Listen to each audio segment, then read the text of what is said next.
There will be no American boots on the ground in Libya. Deposing the Gaddafi regime, as welcome as that eventuality would be, is not part of the military mission. Defense Secretary Robert Gates testifying on Capitol Hill Thursday. He's on the record saying that stopping the violence in Libya is not a vital national interest of the United States. But America is in the game now. And the big questions, for how long and to what end? Let's bring back retired General Jim Jones, who was President Obama's first national security advisor. Welcome back again. On Libya, Secretary Gates has said on this program and on several last week that it was not in the vital interest of the United States. Do you agree? I agree with that. You agree that it's not in the vital interest? I agree that it's not a vital interest in the sense that it affects the security, the vital security of the nation. But we are part of an alliance. We are one of the global leaders, if not the global leader. And we have to do, it is in the vital, more in the vital interest of Europeans when you consider the effects of massive immigration, the effects of terror, the effects of the oil market. So the United States is now in it. You can call it what you want, but it's the third armed conflict. We're part of it. We are transitioning to a supporting part. Only the United States could have gotten there as quickly as it did. The United States is making a great fanfare about now giving over to NATO. But you're a former SACEUR, former NATO commander. NATO, to all intents and purposes, is an American organization. It's run by an American commander. The chain of command is American. The biggest commander control and resources are American. This is still an American-led operation, right? I'm not sure I completely agree with that. We have... in the sorties that are being flown now, as I understand it, it's roughly 50-50, and it's going to go down to where the Americans are going to be supporting in reconnaissance, search and rescue, intelligence, refueling, things like that.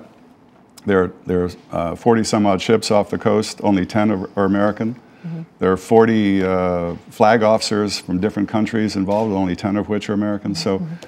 It really is I think it's encouraging to see allies stepping up at a level that we haven't seen before. I mean, it's been good. What is the end game? I mean, really, what is the end game? We've seen 2 weeks of bombing. Gaddafi is where he is. Yes, there have been some high-profile defections. The president has said Gaddafi has to go. And this is the next piece that's the difficult piece, because. But how does one accomplish that? The strategic question is, what do you do when Gaddafi goes? Because we don't know exactly who the opposition is. But before that, how do you get Gaddafi to go? Well, that's the part that is being worked on. And do you know? I don't know. I don't know the answer to that, but I do know that is the wish and the goal of this entire effort. You mentioned who are these rebels. It's a question everybody wants to know. Opposition. Opposition, rebels, whoever they are, freedom fighters. Yeah. But the world has now taken their side. Who are they? Do you know? I personally do not know, and I know that there's tremendous effort going on in many capitals around the world to make sure that we do understand what that is. When you see these rebels, as Alex Marquardt said, and we've been reporting, unable to capitalize on the no-fly zone, what has to be done to help them? Should they be armed? Should they be trained? Well, I think the first thing that has to be done is to find out who they are. And if you start from the proposition that our reason for committing our forces as Americans or as part of NATO was basically to avoid a massacre of innocent civilians, which probably would have happened.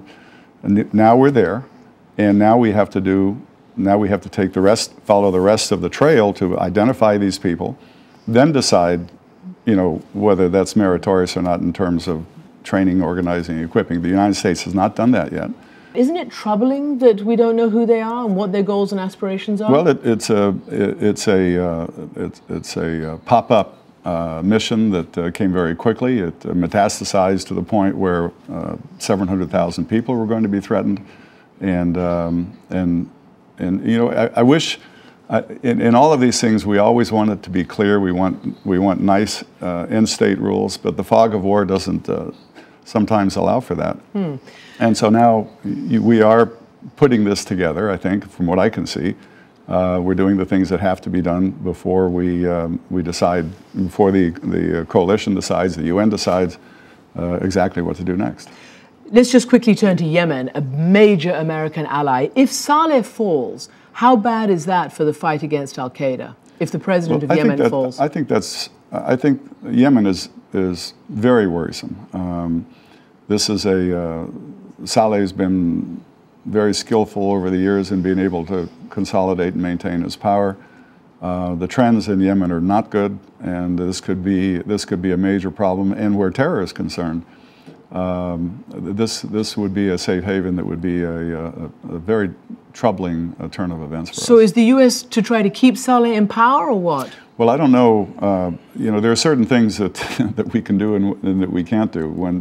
When events reach a certain stage, they have a life of their own, and it would be nice to be able to think that we could do everything and make the world, perfect the way we want it. But that's not the case. So, the trend lines in Yemen are not good. We've invested a lot of work in Yemen, but it is a disturbing trend for the future. And this is, again, one of the things that I feel strongly about is that when you look at what's going on in this part of the world and you look at the potential, there's reason to be optimistic in some areas and there's reason to be very concerned in others. But it's a tremendous tectonic shift in terms of the world as we know it in this part of the world since for the last 80 years. General Jones, thank you very much indeed for joining us. And what do you think the U.S. should do next in Libya? Tweet me at @Siamanpour, #LibyaNext.